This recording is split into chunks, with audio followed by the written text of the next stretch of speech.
41-godišnji farmaceut Milan Đorđević nestao je na današnji dan pre 4 meseca na izletištu Bojanine Vode na Suvoj planini, a njegova supruga, brat i roditelji i dalje o njemu nemaju ni jednu jedinu informaciju. Milanova majka Marica Đorđević kazala je za portal Telegraf da policija nije zatvorila predmet o nestanku njenog sina, ali da istraga stoji u mestu.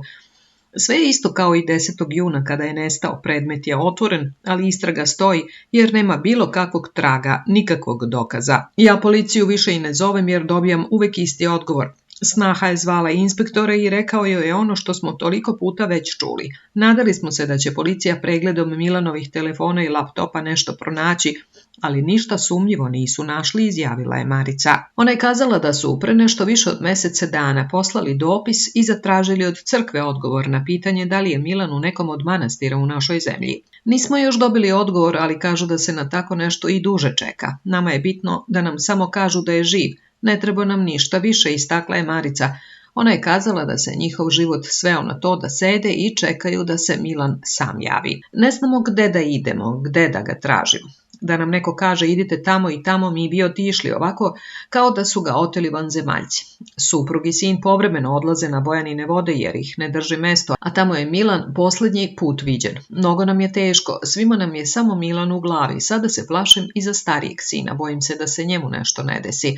On se ne osjeća dobro i još je na bolovanju, ne može da počne da radi. Ne može da shvati da njegovog brata nema. Ni sama ne znam koliko ću više da izdržim ovu neizvesnost, suprug takođe.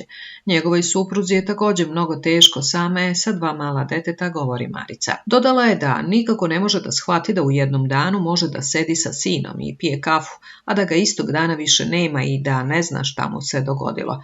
Porodica je shvatila da se nešto dogodilo sa Milanom 10. juna popodne, kada nije došao sa posla da vodi sina na rođendan. Pre toga se oko popodneva javio supruzi i rekao da ne može da stigne da uzme ćerku iz vrtića, ali da će stići da vodi sina na rođendan. Kada se nije pojavio niti javljao na telefon, snaha je pozvala našeg starijeg sina da joj pomogne da on odvede dečaka na rođendan.